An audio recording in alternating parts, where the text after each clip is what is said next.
Dear students, आप सभी का मेरे चैनल में स्वागत है। आइए आज हम क्लास 9 के सर्कल चैप्टर से रिलेटेड जितने भी थ्योरम है उसे बहुत ही सिंपलेस्ट तरीके से समझने का प्रयास करें। और इसी तरह की वीडियो देखने के लिए आप मेरे चैनल को सब्सक्राइब कर सकते हैं। Theorem number 1, equal codes of a circle subtend equal angles at the centre. यानी दो कोड यहाँ ए बी और सी डी देख रहे हैं जो कि दोनों बराबर हैं, तो इनके द्वारा सेंटर पर जो एंगल बनेंगे दोनों बराबर होंगे। यानी ए ओ बी और सी ओ डी ये दोनों बराबर होंगे, हमें ये प्रूव करना है। तो सबसे पहले आपको जो इन्फॉर्मेशन दिया हुआ है गिवन, आप उसको लिखेंगे कोड A B equal to C D, और हमें प्रूव करना है to prove angle A O B equal to angle C O D. आइए हम इसे प्रूव करते हैं। आगे आप फिगर में देखें, इन triangle A O B and triangle C O D में आप देख सकते हैं ए ओ इक्वल टू सी ओ है, दोनों रेडियस है सेम सर्कल के, इसलिए दोनों बराबर होंगे। जबकि B O equal to D O है, वो भी दोनों रेडियस है। जबकि हमें दिया हुआ है कि A B equal to C D. इस तरह से S S S congruency criteria से हमारा ट्रायंगल ए ओ बी और सी ओ डी कॉन्ग्रुएंट हो जाता है। और जब दो ट्रायंगल कॉन्ग्रुएंट हो जाते हैं तो हम सीपीसीटी से ये कह सकते हैं कि एंगल ए ओ बी और सी ओ डी दोनों बराबर है। Theorem 2, if the angles subtended by the chords are equal then the chords are also equal। मतलब आप देख रहे हैं इस सर्कल के अंदर कोड ए बी और सी डी बराबर होंगे, जबकि इन दोनों कोड से बने हुए एंगल ए ओ बी और एंगल सी ओ डी बराबर हों। अर्थात एंगल ए ओ बी और एंगल सी ओ बी बराबर हों, तब कोड ए बी और सी डी दोनों आपस में बराबर होंगे। टू प्रूव कोड A B equal to C D, जो हमें प्रूव करना है, अब हम दो ट्रायंगल ए ओ बी और सी ओ डी को देखते हैं।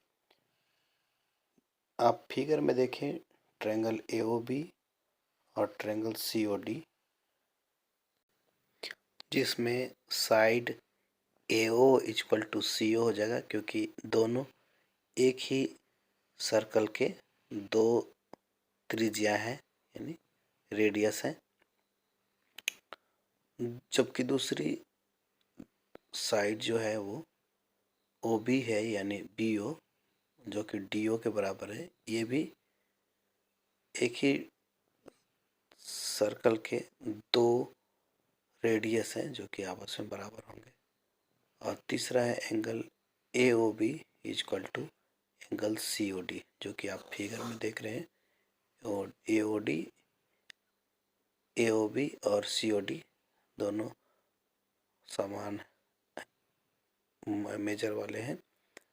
जबकि आप देखते हैं तो ये एस ए एस क्राइटेरिया से ये सर्वांगसम हो जाते हैं या कॉन्ग्रुएंट हो जाते हैं। और कॉन्ग्रुएंट ट्रायंगल के सर्वांगसम ट्रायंगल्स के त्रिभुज के करस्पॉन्डिंग साइड करस्पॉन्डिंग एंगल्स आपस में बराबर होते हैं। इस तरह से हम कह सकते हैं कि ए बी सी डी के बराबर है। इसे हम सी पी सी टी से दिखलाते हैं, A B equal to C D by C P C T. आइए अब हम थ्योरम 3 देखेंगे। थ्योरम 3 में ये कहा जा रहा है कि the perpendicular from the centre of the circle to a code bisects the code. अर्थात यदि सेंटर ऑफ द सर्कल से, यानी वृत्त के केंद्र से एक परपेंडिकुलर लाइन किसी कोड पर खींची जाए तो ये लाइन OC जो है वो AB को बाइसेक्ट करेगी, यानी दो बराबर भाग में बांटेगी। Construction join AO and OB in triangle AOC and triangle BOC। AO equal to BO, जो कि दोनों एक ही वृत्त के रेडियस है यानी त्रिज्या है।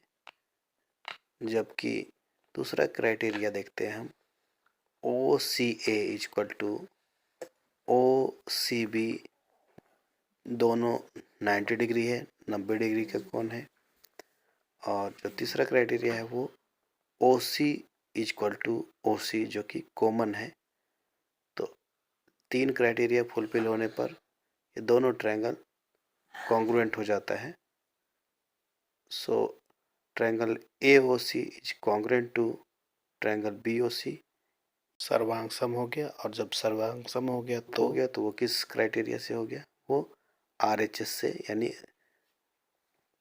एक राइट एंगल है, दूसरा हाइपोटेनस और तीसरा एक साइड है, इसलिए RHS क्राइटेरिया से ये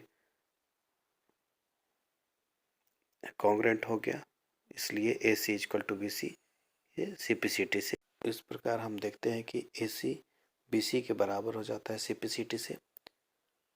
इस प्रकार हम कह सकते हैं कि OC, जो कि एक परपेंडिकुलर लाइन है AB पर, वो AB को बाइसेक्ट करता है। प्रूव्ड।